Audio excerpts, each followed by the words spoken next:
How are you arriving at 10 if you haven't even shipped yet? Oh my god. Doesn't even have a ship date anymore.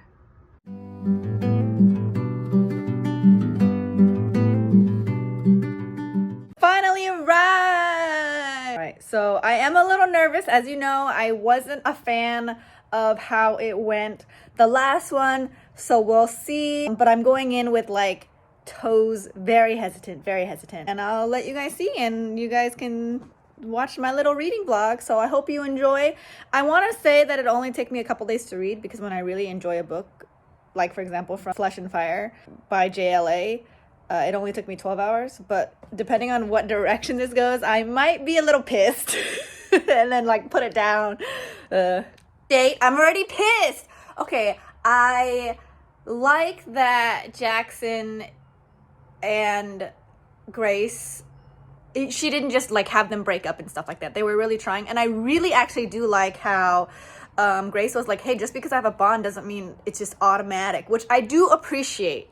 So at least Tracy Wolf acknowledges it, like, hey, just because like the other one broke and this one's here doesn't mean that feelings go away. But what kind of confuses me a lot is that, okay, in Hudson's point of view, at the end of Crush, he goes, yeah, like the mating bond disappeared and we fell in love in those 4 months that we were together while she was a gargoyle. And, you know, we were going to tell him that, you know, it's no longer working with him and it's just going to be me and her and we'll just let him down gently, or whatever it was. I assumed that the mate bond had happened already, especially since the ending line of Crush.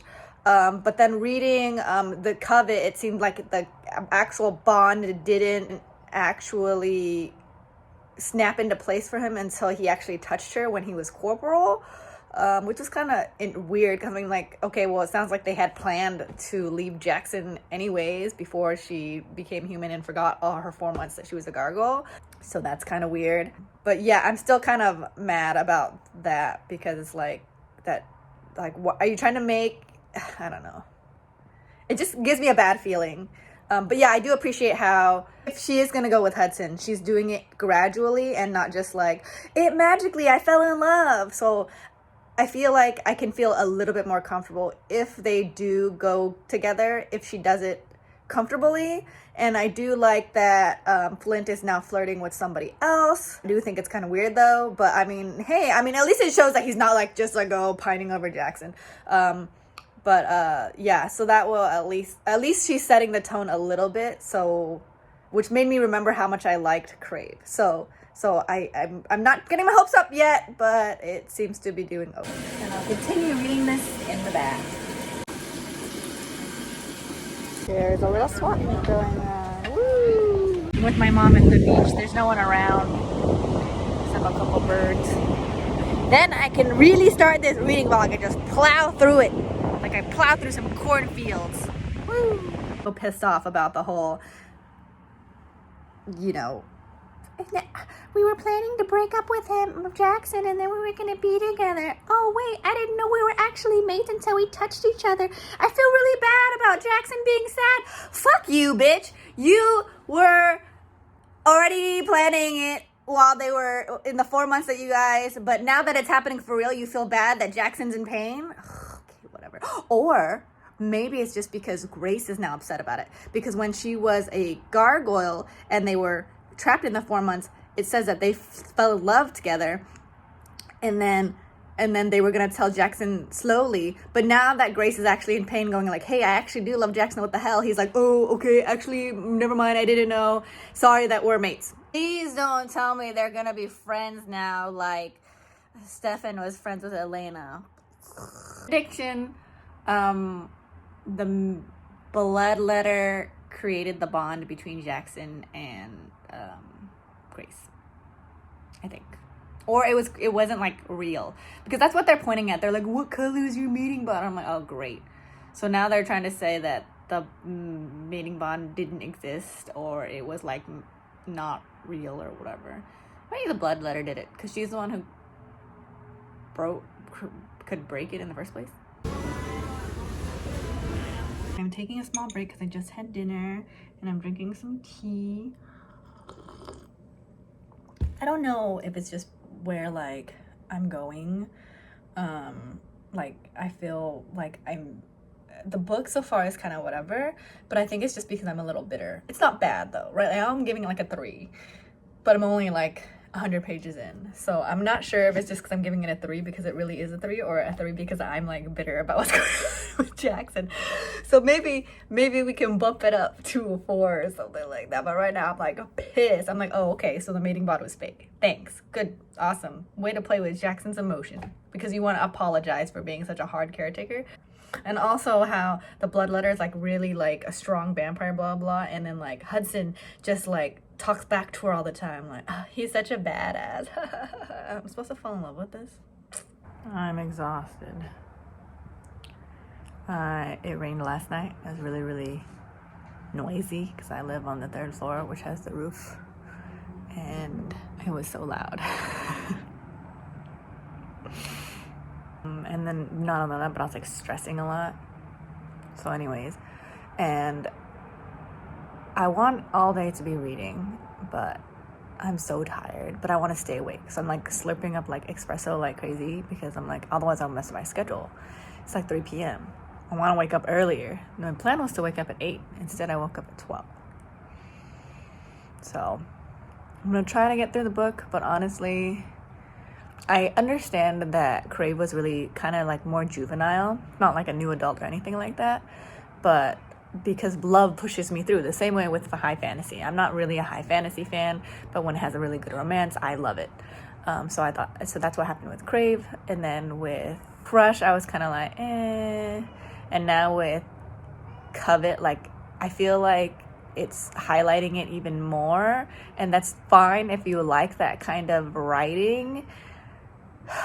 And I'm just like pissed about what's going on with the romance side. So yes, I'm trying to do a vlog.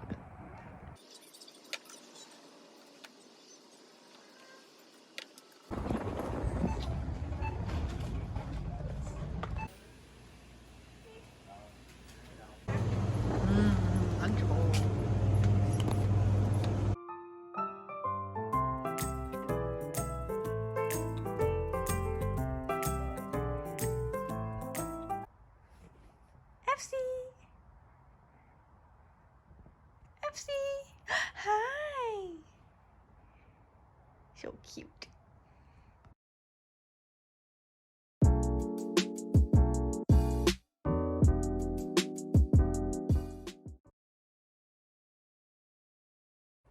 Just got out of the shower. Halfway through the book. I think I can finish this by tomorrow.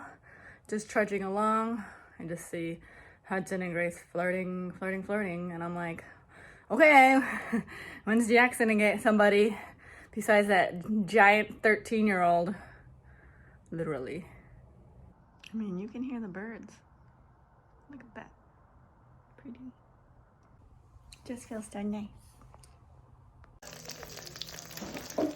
I just finished this book, and it's so fresh that I didn't even dress, but that's okay, because you guys don't come here to see my face anyways. You come here to find out my literary analysis. I almost cried because of how messed up I feel like I don't know, I just feel like Jaxon was done really dirty. At one point in the middle of the book, they even tried to like make it seem like more of a triangle thing, where she was just like, oh, well, I have to be mated with Jaxon again to save his soul. You guys didn't know in the selection when like she's choosing between Maxon and Aspen, like hardly anyone picked the other guy, because like why, when they would go with like the whole book just centered on Maxon. And like it got to the point where Kira Cass was even like, I wish more people would pick Aspen because he's still a viable guy. And I'm just like, no, because you made this whole book about the, you know. So the same thing. Basically, if I treat Crave like a standalone and then this is like a weird fan fiction, then I think I'm okay with it. So that's why I give this one like a 3.5 or a 4. And I'm not even sure if it's a 4. Maybe I've gotten complacent because I'm just like, I'm so tired, and it was full of cliches. okay? Like the whole, like, when Hudson and Grace were fighting in the Coliseum, when he was like, get up, Grace, I need you, blah, blah, blah. Shut up. And then when, like, she says, I love you, and he's like, I know. And it's, like, obviously a Star Wars, like, joke reference, but I see that all the time in, like, romance books when the author tries to be like, hey, I'm geeky and nerdy, too. So that annoyed me. I don't even, like, what other cliches were there where, like, she was just like, oh, Jaxon never really saw me for who I was, and I never noticed it, and Hudson really lets me be who I am without judging me. And I was just like, okay. Hey, did you notice that halfway they were like, hey, baby, and stuff like that? And I don't know, that drives me nuts when people say that. Like, I feel like I'm just complaining. I finished the book. It was not bad. I really want Jaxon to be happy. Like, that's what I want. I don't really care about Hudson. I mean, I think he's a nice person. I think if she did it better, I would have liked it a lot more. But, and then Luca died. So I was like, oh, is it so that way Flint and Jaxon can fall in love? I guess we'll find out. I will read the 4th one. Probably. Just because I want to know how it ends. Maybe I'll just read the synopsis. I don't know. I think this just made me realize I don't like love triangles between brothers. Oh, and then there was that stupid chapter where he was like, where they were like, I miss my brother. Like, I thought you guys hate each other. You guys killed each other. You guys didn't even tell each other what you want to do. This is a horrible wrap up, but let's sum it up. Grace is a little whiny. They were too lovey-dovey, and I don't know, but it wasn't bad overall. I mean, I did like how they, like, escaped, and I like how they saved the unkillable beast. Just the romance part just made me want to barf.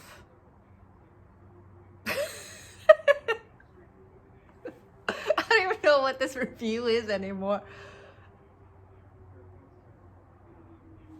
Tell me what you think.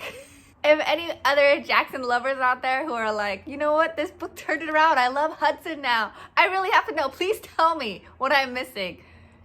And I'm not even saying like I'm Team Jaxon as in like I want him with Grace. At this point, I just want him to be happy. I don't really care that Grace is with Hudson and they can be together. I don't really give a crap. I'm just saying. My poor baby.